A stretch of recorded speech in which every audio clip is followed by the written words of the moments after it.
ಮೊದಲಿಗೆ ತಮ್ಮೆಲ್ಲರಿಗೂ ಕ್ಷಮೆ ಕೇಳ್ತೀನಿ, ಕೊಂಚ ತಡೆ ಆಗಿದ್ದಕ್ಕೆ. ಆಮೇಲೆ ವಿಜಯ್ ಕುಮಾರ್ ಅಣ್ಣಂಗೆ ಹುಟ್ಟುಹಬ್ಬದ ಹಾರ್ದಿಕ ಶುಭಾಶಯಗಳು. ಸಾರಥಿ ಸಿನಿಮಾ ಆದ್ಮೇಲೆ ನಾವು ತುಂಬಾ ಕಥೆಗಳು ಕೇಳಿದ್ವಿ, ತುಂಬಾ ನಿರ್ದೇಶಕರನ್ನು ಭೇಟಿ ಮಾಡಿದ್ವಿ. ಆದ್ರೆ ಎಲ್ಲೋ ಏನೋ ಸಿಂಕ್ ಆಗ್ಲಿಲ್ಲ. ಮಾಡ್ಬೇಕು ಅಂತ ಅದೊಂದು ಝೀಲ್ ಬರುತ್ತೆ. ಈ ಒಂದು ಕತೆ ಕೇಳಿದಾಗ ಇಲ್ಲ ಗುರು ಇದು ವರ್ಕ್ ಆಗುತ್ತೆ ಅಂತ ನಮ್ಗೆ ಅನ್ಸುತ್ತೆ. ಯಾಕಂದ್ರೆ ನಾವು ಅವಾಗ ಕಾಲೇಜ್ ಡೇಸ್ ಅಲ್ಲಿ ಇದ್ದಾಗ ಸಾರಥಿ ಫಿಲಮ್ ಬಂತು. ಕಾಲೇಜ್ ಮುಗಿದು ಪ್ರೊಫೆಷನಲ್ ಲೈಫ್ ಹೋಗೋ ಅಷ್ಟೊತ್ತಿಗೆ ಇವಾಗ ಈ ಸಿನಿಮಾ ಮಾಡ್ತಾ ಇದ್ದೀನಿ. ಆ ಗ್ಯಾಪ್ ಅಲ್ಲಿ ನಾನು ತುಂಬಾ ಸಿನಿಮಾ ನೋಡಿ ನೋಡಿ ನೋಡಿ ನೋಡಿ ನಾನೇ ಒಂಥರ ಹುಚ್ಚಂತರ ಆಗ್ಬಿಟ್ಟಿದ್ದೆ. ಕಮೆಂಟ್ಸ್ ಹೊಡೆಯಕ್ಕೆ ಸ್ಟಾರ್ಟ್ ಮಾಡ್ಬಿಡ್ತಾ ಇದ್ದೆ, ಒಂದು ಪಿಕ್ಚರ್ ಬಂದ್ರೆ ಏನಿದು ಅಂತ. ಬಟ್ ಯಾವುದೊಂದು ಟೆಕ್ನಿಕಲ್ ಆಸ್ಪೆಕ್ಟ್ ಗೊತ್ತಿರ್ಲಿಲ್ಲ, just as an audience. But ಈ ಸಿನಿಮಾ ಶುರು ಮಾಡೋಕ್ಕೆ ಕಾರಣ 3 ಜನ. ಒಂದು ಜಡೇಶ್ ಕೆ ಹಂಪಿ ಅವರು, ಇನ್ನೊಂದು ವಿಜಯ್ ಕುಮಾರ್ ಅಣ್ಣ ಅವರು, ಇನ್ನೊಂದು ನಮ್ಮ ತಂದೆ.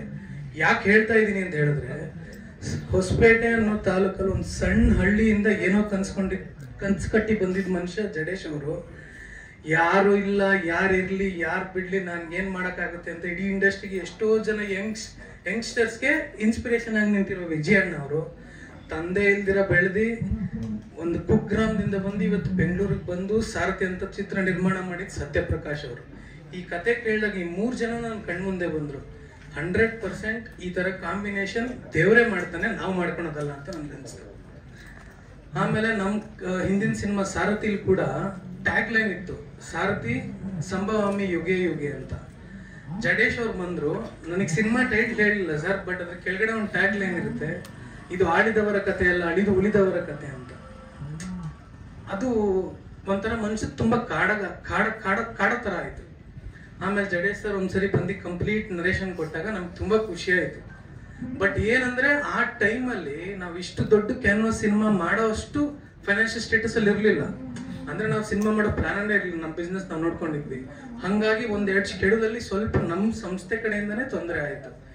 ಈಗ ಈ ಶೆಡ್ಯೂಲ್ ಮುಗಿಸಿ ಇನ್ನೊಂದು ಶೆಡ್ಯೂಲ್ ಮುಗಿಸಿದ್ರೆ ಸಿನಿಮಾ 90% ಕಂಪ್ಲೀಟ್ ಮುಗಿದೋಗುತ್ತೆ. ಇವಾಗ ಕಂಟಿನ್ಯೂಸ್ ಶೆಡ್ಯೂಲ್ ಹಾಕೊಂಡಿದೀವಿ from January till February end, March 15th. Songs ಬಿಟ್ರೆ complete talkie, fight, action everything will be finished. So ಒಂದೇ ಪ್ಲೇಸ್ ಅಲ್ಲಿ ಹೋಗಿ ಫಿನಿಶ್ ಮಾಡೋಣ. ಆದಷ್ಟು ಬೇಗ ಥಿಯೇಟರ್ಗೆ ಬರಬೇಕು ಅಂತ ಇದೀವಿ. ನಿಮ್ಮೆಲ್ಲರ ಪ್ರೋತ್ಸಾಹ ಹೀಗೆ ನಮ್ಮ ಮೇಲೆ ಇರ್ಲಿ ಅಂತ ಕೇಳ್ಕೊಂತ ನಾನು 2 ಮಾತು ಮುಗಿಸ್ತೀನಿ. ರಿತಾನ್ಯಾಗೆ ವೆಲ್ಕಮ್ ಟು ಇಂಡಸ್ಟ್ರಿ. ನನಗೆ ತುಂಬಾ ಖುಷಿ ಆಗ್ತಾ ಇದೆ. ನಮ್ಮ ಸಾರಥಿ ಫಿಲ್ಮ್ಸ್ ಸಂಸ್ಥೆಯಿಂದ ಅವರು ಪರಿಚಯ ಆಗ್ತಾ ಇದ್ದಾರೆ, ಅದು ತುಂಬಾ ನನಗೆ ಖುಷಿ ಇದೆ. ಆಮೇಲೆ ಮಾಸ್ತಿ ಸರ್ ಬಗ್ಗೆ ನಾನು ಹೇಳೋದು ಏನ್ ಹೇಳಿ, ಅವ್ರ ಡೈಲಾಗ್ಗಳನ್ನ ಯೂಟ್ಯೂಬ್ ಅಲ್ಲಿ ಲ್ಯಾಕ್ಸ್ ಗಟ್ಟಲೆ ವ್ಯೂಸ್ ಹೋಗ್ತಾ ಇರುತ್ತೆ. ಶ್ರೀಕಾಂತ್ ಅವ್ರು ಕೂಡ ತುಂಬಾ ಒಳ್ಳೆ ರೈಟರ್. ಮುಂದೆ ಅವರು ಒಂದು ಸರ್ಪ್ರೈಸ್ ಕೊಡೋಕಿದ್ದಾರೆ. ತುಂಬಾ ಚೆನ್ನಾಗಿ ಕೆಲಸ ಮಾಡ್ತಾರೆ, ತುಂಬಾ ಒಳ್ಳೆ ಬರಹಗಾರ. ನರಸಿಂಹಣ್ಣ ಮ್ಯಾನೇಜರು, ವೆಂಕಟೇಶ್ ಅವರು, ಇನ್ನು ನಮ್ಮ ತಂಡಕ್ಕೆ ಕೆಲಸ ಮಾಡಿರೋ ಎಲ್ಲರೂ, ಸ್ವಾಮಿ ಸರು, ಮ್ಯೂಸಿಕ್ ಅಜನೀಶ್ ಲೋಕನಾಥ್ ಅವ್ರು ಮಾಡ್ತಾ ಇದ್ದಾರೆ. ಎಲ್ಲರ ಒಟ್ಟು ಪ್ರಯತ್ನದಿಂದ, ಆಮೇಲೆ ಎಡಿಟರ್ KM ಪ್ರಕಾಶ್, ಎಲ್ಲರ ಒಂದು ಒಟ್ಟು ಪ್ರಯತ್ನದಿಂದ ತುಂಬಾ ಒಳ್ಳೆ ಸಿನಿಮಾ ನಿಮ್ಗೆ ಕೊಡ್ತೀನಿ ಅಂತ ಮಾತ್ರ ನಾನು ಪ್ರಾಮಿಸ್ ಮಾಡ್ತೀನಿ. Thank you.